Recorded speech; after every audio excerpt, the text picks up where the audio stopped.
Indian education system, इस topic पर जितनी बात की जाए उतना कम है और इस एजुकेशन सिस्टम में काफ़ी सारी कमियां हैं, तो आज इसी टॉपिक पर बात करते हैं।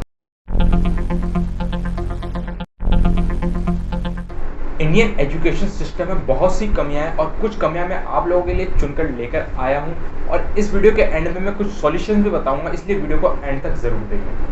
इस एजुकेशन सिस्टम की सबसे पहली और सबसे बड़ी कमी, जिसे मैं अपने शब्दों में मजदूर क्रिएटर भी बोलता हूँ, इसे एम्प्लॉय बनाने के लिए ही क्रिएट किया गया है। क्योंकि जो आज हम शिक्षा व्यवस्था पढ़ते हैं वो अंग्रेजों के द्वारा बनाई गई है और अंग्रेजों ने ये शिक्षा व्यवस्था इसीलिए बनाई क्योंकि उन्हें चाहिए थे एम्प्लॉयज जो ऑर्डर ले सके। इसीलिए उन्होंने पूरी की पूरी एजुकेशन सिस्टम को इस तरह डिजाइन किया ताकि ज़्यादा से ज़्यादा मजदूर क्रिएट किए जा सके। और अंग्रेजों के जाने के बाद भी आज हम उसी शिक्षा व्यवस्था को कंटिन्यू कर रहे हैं जो अंग्रेजों ने बनाई है, और ये इंडिया की सबसे बड़ी भूल है। इस एजुकेशन सिस्टम की दूसरी सबसे बड़ी कमी, इट डिस्करेज क्रिएटिव थिंकिंग। आप इस एजुकेशन सिस्टम को गौर से देखो। जब आप स्कूल जाते हो तो एक तरह के यूनिफॉर्म में जाते हो, एक तरह के बेंच पर बैठते हो, मतलब एक सब कुछ यूनिफॉर्म वे में होना चाहिए, कुछ अलग नहीं होना चाहिए। अगर कोई कुछ अलग करता है तो उसे डिस्करेज किया जाता है, उसे पनिश किया जाता है। And it is the second big flaw in our education system because we promote uniformity here and discourage creativity. क्योंकि कोई कुछ अलग सोचने को तैयार नहीं है, बस जो हो रहा है होने दो। और अंग्रेज भी यही चाहते थे कि ज्यादा से ज्यादा लोग ऑर्डर मानने वाले बन सके, कोई क्रिएटिव नहीं सोच सके और इसका सीधा फायदा अंग्रेजों को हो। और अनफॉर्चुनेटली आज भी हम उसी को फॉलो कर रहे हैं।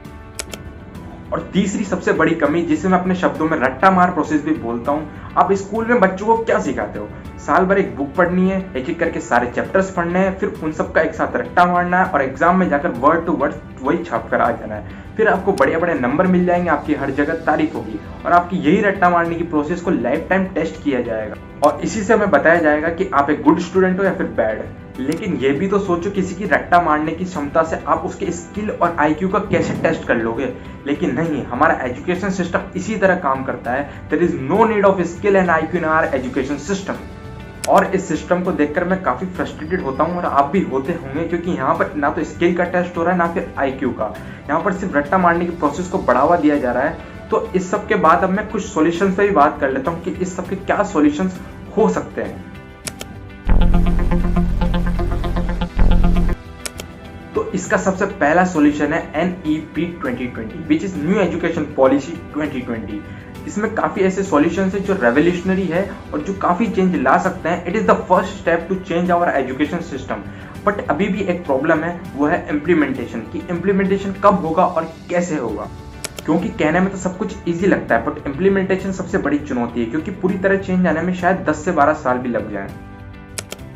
And the second solution is encourage creativity and logical thinking. हमारे सिलेबस में क्रिएटिविटी एंड लॉजिकल थिंकिंग को कोई जगह नहीं है, लेकिन आप जब जॉब लेने जाते हो तो आपसे इस तरह के सवाल पूछे जाते हैं और फिर बच्चा पूरी ग्रेजुएशन करने के बाद ये सीखता है कि लॉजिकल रीजनिंग कैसे पढ़ी जाए। तो इसके लिए शुरू से ही क्रिएटिविटी एंड लॉजिकल थिंकिंग को एनकरेज करना चाहिए। And the third solution is making education affordable. क्योंकि आज आप किसी भी तरह की पढ़ाई करते हो तो वो काफ़ी कॉस्टली है और हर किसी के लिए अफोर्डेबल नहीं है। बट मैं अभी देख रहा हूँ कई लोग क्वालिटी एजुकेशन बिल्कुल फ्री दे रहे हैं, वो भी ऑनलाइन, ताकि ये एक अच्छा स्टेप है हमारे फ्यूचर के लिए। तो ये थे कुछ flaws and solution of our education system. अगर आपको वीडियो अच्छा लगता है तो वीडियो को लाइक कीजिए, चैनल को सब्सक्राइब कीजिए और press the bell icon also. So K bye bye.